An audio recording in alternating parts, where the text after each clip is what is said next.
Hey there, so I want to make a quick video on how to use the XRF spectrometer properly. This is a sample I just measured. This is a solution of primarily nitric acid.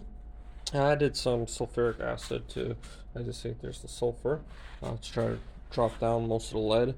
But anyway, so if we analyze the results, as we see, mostly sulfur, magnesium, blah blah blah blah blah blah blah blah, and then we get to very small amounts of platinum somehow got dissolved, and silver.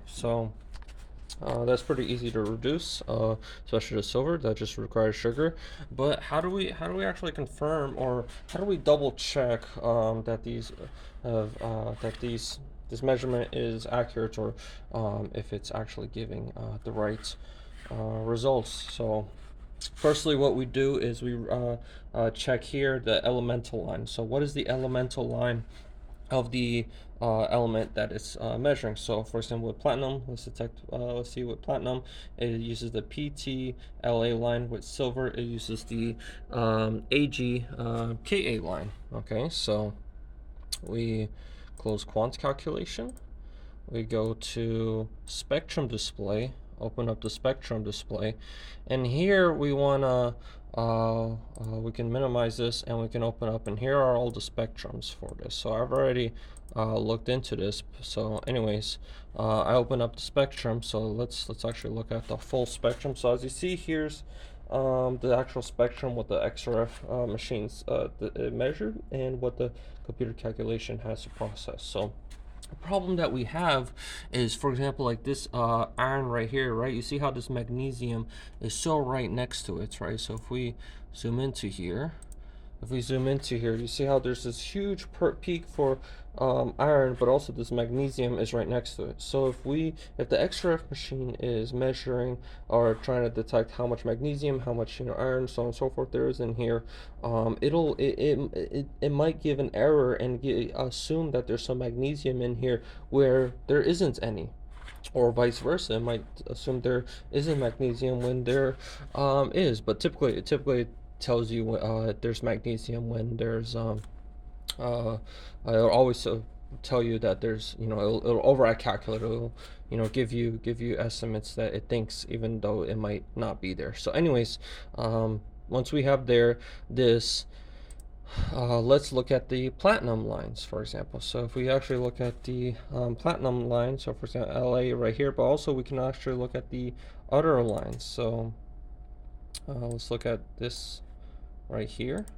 Okay, so remember, we have platinum, and we also have silver.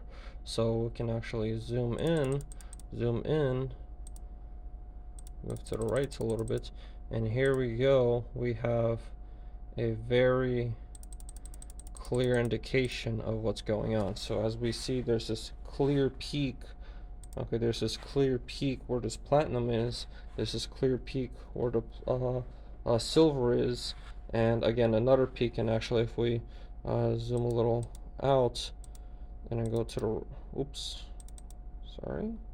and we go to the right, you actually see how this curve actually stretches out a little bit because of these silver measurements and the platinum measurements. So this is a pretty good example of how to use the XRF, and why it's very important to have a desktop XRF or instead of a handheld XRFs, because handheld XRFs will do the calculations all automatically, and you have to have certain programs in them which will automatically assume which kind of elements could be possible in the sample, and it might give you detections or incorrect measurements because of other similar elements with similar spectrums, and it will just give you incorrect measurements. So this is why I really like this machine, and why I chose the Rigaku DE XRF spectrometer, because after a lot of review,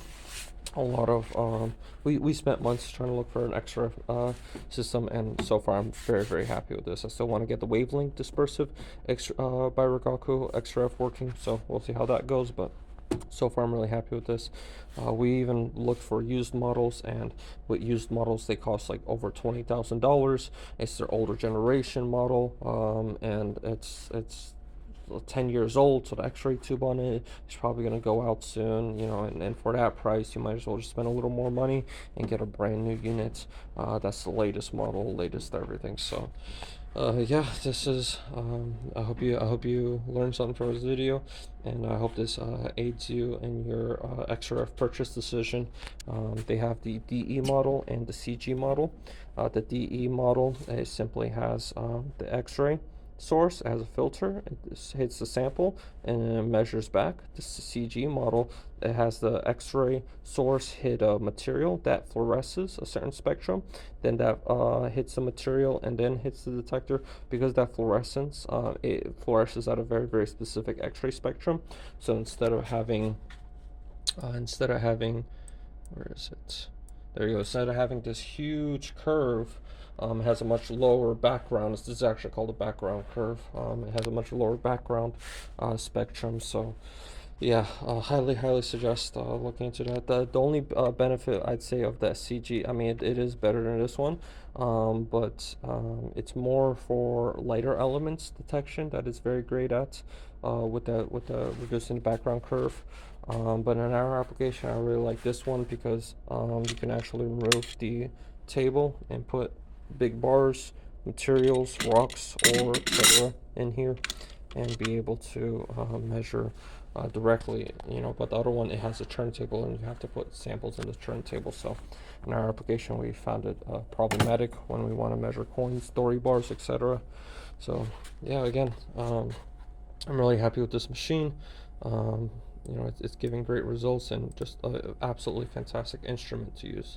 Thank you for watching.